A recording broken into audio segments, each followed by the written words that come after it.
Poštovanje, dobrodošli nazad na ozbiljne teme gde smo pre neki dan ponovo simulirali izbore. Dao sam vam da birate između brze geografije neke države, što sam ja hteo da radim, i rata kojeg je izazvala fudbalska utakmica 1969. što odlažem još od onog legendarnog imena. Naravno, dosta smo navikli da redovno gubim na sopstvenim izborima, ali kako je ozbiljne teme uvek bio poslednji bastion demokratije, ispoštovat ćemo vašu odluku. Danas radimo fudbalski rat. Neki su se požalili kako su ovu temu već obradili strani youtuberi. I kad već toliko volite engleski, imam nešto da vam poručim na istom. Get a life, you fucking nerds. And subscribe to Barely Smart. Krećemo, ej.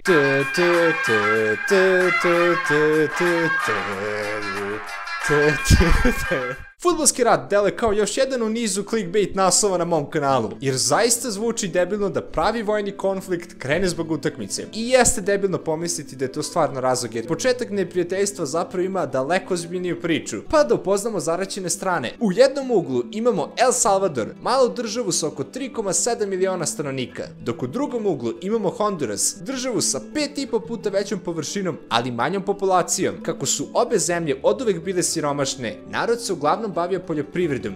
Tu nastaje problem. El Salvador, pošto je mali, je postao prenaseljen i ljudi su bili primorani da traže zemljište za obradu kod komšija, konkretno u Hondurasu. Do 1969. čak 300.000 Salvadoraca je našlo dom u Hondurasu, preko 20% ukupnog stanovništva. Dosta migranata iz Salvadora je oduzelo posao domaćinu, a neki od njih su navodno nelegalno držali zemljište u Hondurasu. Navodno. Te su Hondurašani, recimo da se tako kaže, odlučili da ih proteraju, što je dodatno povećalo tenziju u regionu. Takođe, United Fruit Company, jedna od onih odvratnih američkih banana kompanija koje su bile toliko moćne da su rušile i postavljale vlade, je podržala Honduras kako i njima slučajno Salvadorci ne bi oduzeli zemljište. Nažalost, do maja 1969. dosta Salvadoraca je ubijeno i na desetine hiljada njih se vraća u već prenaseljeni El Salvador. Nadrkanost u regionu je visoka i šta je bolje za smirenje tenzija nego fudbalska utakmica između ove dve države.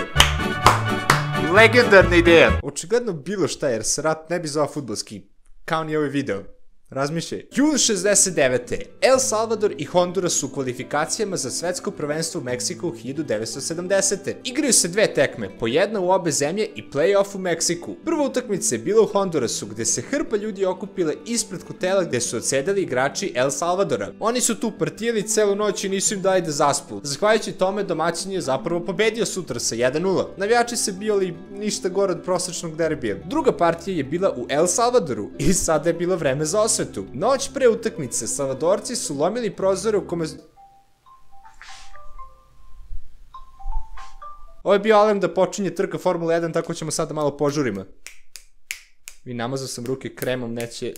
Noć pre utakmice, Salvadorci su lomili prozore hotela u kome su odsedeli fudbaleri Hondurasa. Bacali su kamenje, jaja, pa čak i mrtve pacove. Sada je logično Salvador rasturio goste sa 3:0. Ovde je nastalo već ozbiljnije sranje među navijačima. Dvoje je poginulo, a na desetine je povređeno. Tim Hondurasa je imao sreće što je izgubio, kako kaže njihov trener, i oni su izvedeni u oklopnim vozilima. A tenzije su toliko narasle da su granice između dve države ubrzo bile zatvorene. 27. jun 1969. Poslednja utakmica u Meksiku. El Salvador 2, Honduras 2. Produžeci. Odjednom El Salvador postiže gol i prolazi u svetsko prvenstvo. Istog dana Honduras prekida diplomatske odnose sa svojim komšijom, a nasilje u ovoj zemlji dostiže stravične razmere. 14. jula El Salvador objavlja rat i ubrzo bombarduje aerodrom Tegucigalpe, glavnog grada Hondurasa, čime ih značajno hendikepira. Vojska Salvadora je bila brojnija i bolje opremljena, te već sutradan bila na pomolu Tegucigalpe. Organizacija američkih država, skraćeno OAD, je uletela u tu priču i rekla: ljudi,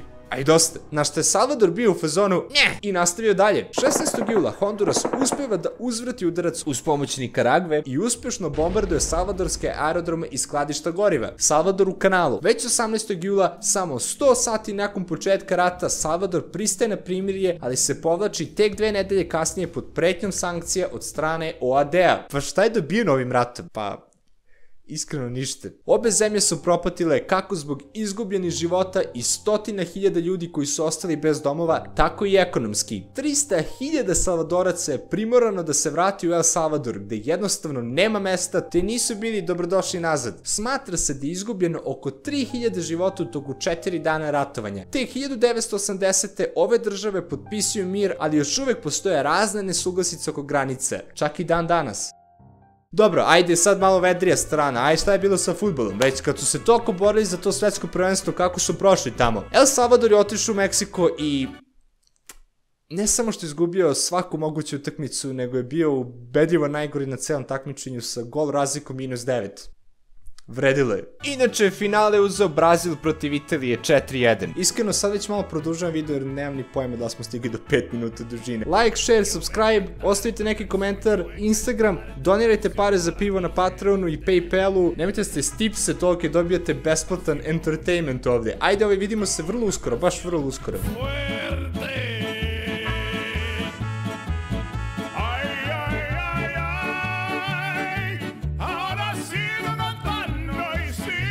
Yo sigo cantando y sigo gozando.